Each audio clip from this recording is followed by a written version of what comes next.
ये जो हेडिंग आप देख रहे हैं पुत्र वियोग, ये बहुत ही दर्द भरी हेडिंग है। इस हेडिंग से ही पता चलता है कि पुत्र का वियोग है। यानी यहाँ पे एक कविता है जिसका नाम है पुत्र वियोग। देखिए, राजा दशरथ को भी एक ऋषि श्राप दिए थे कि पुत्र वियोग में तड़प तड़प कर मरोगे, और वो ऋषि थे श्रवण कुमार के पिताजी।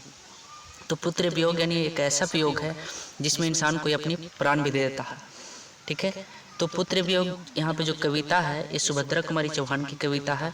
और इस कविता में एक माँ के बारे में बताया गया है कि जब माँ के होते हुए बेटा की मृत्यु हो जाती है तो उस माँ पर क्या बीतती है, यही उस कविता में बताया गया है। देखिए, माँ अपने मन में सोचती है कि आज दिशाएं भी हंसती है उल्लास विश्व पर छाया, मेरा खोया हुआ खिलौना अब तक मेरे पास न आया। ठीक है, जब कोई बेटा अपनी माँ से बिछड़ जाता है, यानी जब माँ के आंखों के सामने उसके बेटे की मृत्यु हो जाती है, तो माँ सोचती है कि आज दिशाएं भी हंसती है, यानी सारा दिशाएं जो है, जो 10 दिशाओं जो है वो हंस रही है, पूरे विश्व में उल्लास छाया हुआ है, खुशियाँ हैं। लेकिन जो मेरा खिलौना था, जिसके साथ मैं खेलती थी, जिसके लिए मैं खुश रहती थी, वो अब तक मेरे पास ना आया। अगली पंक्ति कहता है कि शीत न लग जाए इस भय से, शीत न लग जाए इस भय से, नहीं गोद से जिसे उतारा, छोड़ काम दौड़कर आई, माँ कहकर जिससे मैं पुकारा। एक माँ जो होती है अपने बच्चों को पालन पोषण करने के लिए दुनिया की किसी भी मुसीबत से लड़ जाती है। तो वही यहाँ पे कहा जा रहा है कि शीत न लग जाए इस भय से। ठंडी के मौसम में शीत की लहर चलती है, शीतलहर जिसको कहते हैं, तो शीत न लग जाए इस भय से माँ अपने बच्चों को अपने गोद से नहीं उतारती है। और गर्मी में वही बच्चा रहता है, तो गर्मी में भी लू जिसको हम लोग लहर कहते हैं, तो उसमें भी जो माँ होती है अपने बच्चों को गोद से नहीं उतारती है ताकि उसे लहर न लग जाए और शीत की लहर न लग जाए। तो शीत न लग जाए इस भय से, नहीं गोद से जिसे उतारा। माँ इस भय से, नहीं एक डर रहता है उसके अंदर कि अगर मैं गोद से अपने बच्चे को उतार दूंगी तो इसको शीतलहर लग जाएगा और हो सकता है हमारे बच्चे को नुकसान पहुंचा, तो इसलिए वो गोद से नहीं उतारा। कर छोड़ काम दौड़ कर आई, यानी सारे काम काज को छोड़ करके दौड़ करके आती है माँ। कब? जब उसका बच्चा उसे माँ कहकर पुकारता है। तो माँ कहकर जिससे मैं पुकारे, जिससे मैं बच्चा अपनी माँ को माँ कहकर पुकारता है, तो माँ कोई भी काम करती रहती है छोड़ करके अपने बच्चे के पास आती है। करे थपकी दे दे जिसे सुलाया, जिसके लिए लोरियां गाई, जिसके मुख पर जरा मलिनता देख आंखों में रात बिताई। देखिए, माँ जो होती है ना, थपकी दे दे के सुलाती है हमें। बचपन में बड़े भी हो जाए आप, तो अगर आपको कोई दुख हो जाता है तो माँ आके सहलाने लगती है, बेटा क्या हुआ। तो कह रहे थपकी दे दे जिसे सुलाया, जिसके लिए लोरियां गाई। बचपन में माँ जो होती है अपने बच्चों को सुलाने के लिए लोरियां गाती है, एक से एक गीत गाती है ताकि बच्चे सो जाए। कह रहे जिसके मुख पर जरा मलिनता, अगर उसका मुख थोड़ा सा मलिन हो जाए, धूमिल हो जाए, यानी कि उदास हो जाए, तो उसको देख करके माँ रात बिता देती है, लेकिन सोती नहीं है। उसको नींद ही नहीं आता है, बेचैन हो उठती है कि मेरे बच्चों को पता नहीं क्या हो गया। वो सोचती रहती है इस विचार में कि कल मैं इसको अच्छे से इसका उपचार करवाऊंगी, अब तो रात। तो वही यहाँ पे कहा जा रहा है कि देख देख आँख में रात बिताया। करे जिसके लिए भूल अपनापन, माँ जो होती है ना बच्चों के लिए पूरा दुनिया को भूल जाती है। करे जिसके लिए भूल अपनापन, पत्थर को वैदेव बनाया, कहीं नारियल दूध बतासे, कहीं चढ़ाकर शीश नवाया। माँ जो होती है अपने बच्चे के लिए पूरी दुनिया को भूल जाती है।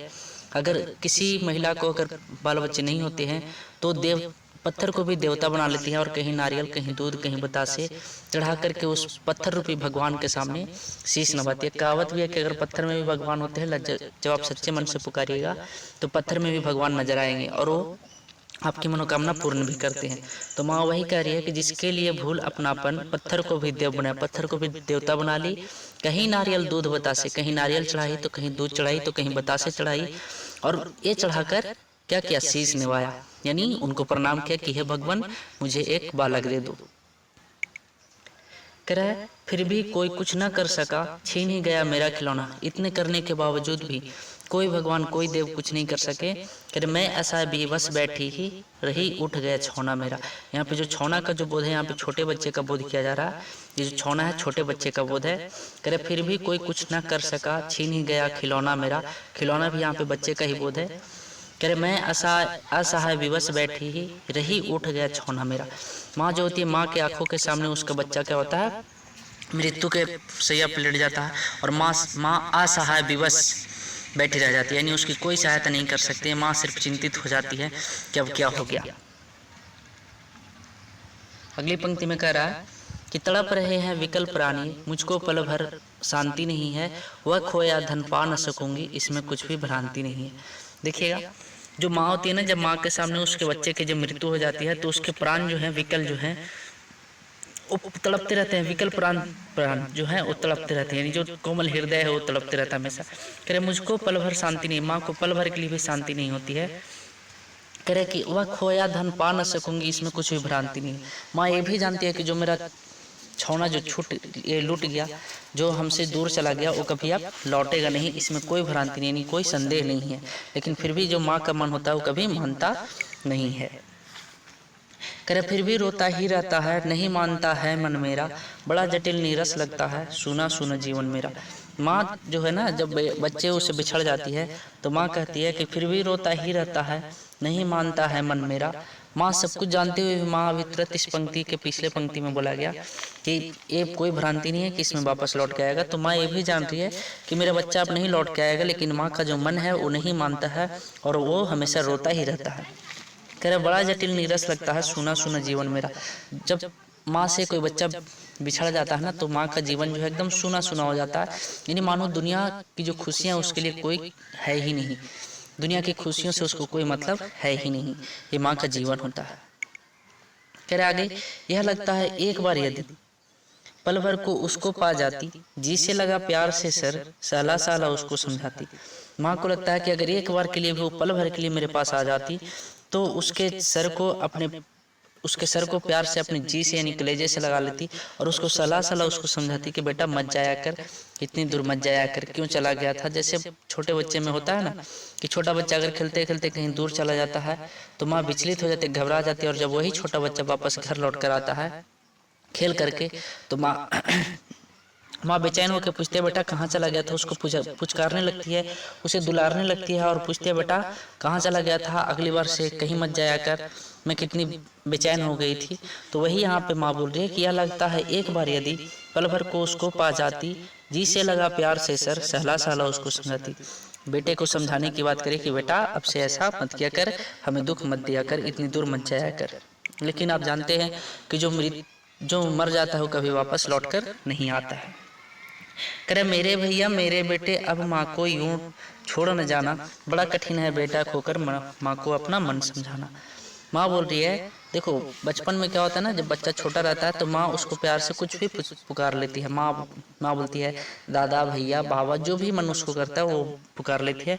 तो वही यहाँ पे बोला जा रहा है कि मेरे भैया मेरे बेटे अब माँ को ये छोड़ न जाना, यानी अपने बेटे को भी अपना भैया बोल रही है कि मेरे भैया मेरे बेटे अब माँ को ये छोड़ न जाना, बड़ा कठिन है बेटा खोकर माँ को अपना मन समझाना। बात सही है, जब किसी माँ का बेटा खो जाता है ना तो उस माँ के मन को समझाना बहुत कठिन है। दुनिया समझ जाती है लेकिन माँ का मन जो है कभी नहीं समझता है। माँ का मन पल पल के लिए रोते रहता है। कह रहा भाई बहन भूल सकते हैं, देखो दुनिया में कोई भी भूल सकता है, ठीक है, भाई बहन भूल सकते हैं, पिता भले ही तुम्हें भुलावे, किंतु रात दिन की साथिन माँ कैसे अपना मन समझावे। दुनिया में अगर कोई इंसान मर जाता है ना तो उसको कोई भी भूल सकता है, लेकिन जो उसकी माँ होती है ना कभी नहीं भूल पाती है। वो हमेशा सोचती रहती है कि मेरा कोख उजड़ गया, कोख समझते होंगे आप, मेरा कोख उजड़ गया, मेरा एक लाल उजड़ गया, ठीक है। तो भाई बहन भूल सकते हैं, पिता भले ही तुम्हें भुलावे, पिता भी भूल जाते हैं कुछ समय के लिए, ठीक है। और पिता को आप जानते होंगे कि पिता बहुत ही हिम्मत वाले होते हैं, वो सभी के सामने अपने आंसू को नहीं बहाते हैं। तो वही यहाँ पे माँ कह रही है, एक माँ अपनी भावना से व्यक्त कर रही है कि पिता भले ही तुम्हें भुलावे किंतु रात दिन की साथी माँ। यहाँ पे रात दिन की साथी नहीं इसलिए कहा गया ना, क्योंकि जब बच्चा छोटा रहता है तो उसकी माँ ही एक ऐसी होती है जो उसके चेहरे पर थोड़ा सा भी कुछ उदासी देखने पर उसको रात दिन एक कर देती है और उसके लिए बेचैन हो जाती है। तो वही यहाँ पे कहा जा रहा है कि रात दिन की साथिन माँ कैसे अपना मन समझावे, ठीक है। यानी जो रात दिन उसके साथ रही है, उसके बिस्तर बदलना, उसके जो गंदे बिस्तर कर देते हैं उसको बदलना, करवटें लेना। जब आप देखें कि बच्चा जब बिस्तर पर जब टॉयलेट कर देता है तो माँ उसके जगह पर अपनी वो जो गीला बिस्तर रहता है उस पर खुद स्वयं सो जाती है और बच्चे को अच्छे जगह पे सूखे जगह पे सुलाती है। लेकिन इसीलिए यहाँ पे ऐसा कहा जा रहा है कि किंतु रात दिन के साथ नियम कैसे अपना मन समझावे। और ये जो कविता है किसने लिखी है, सुभद्रा कुमारी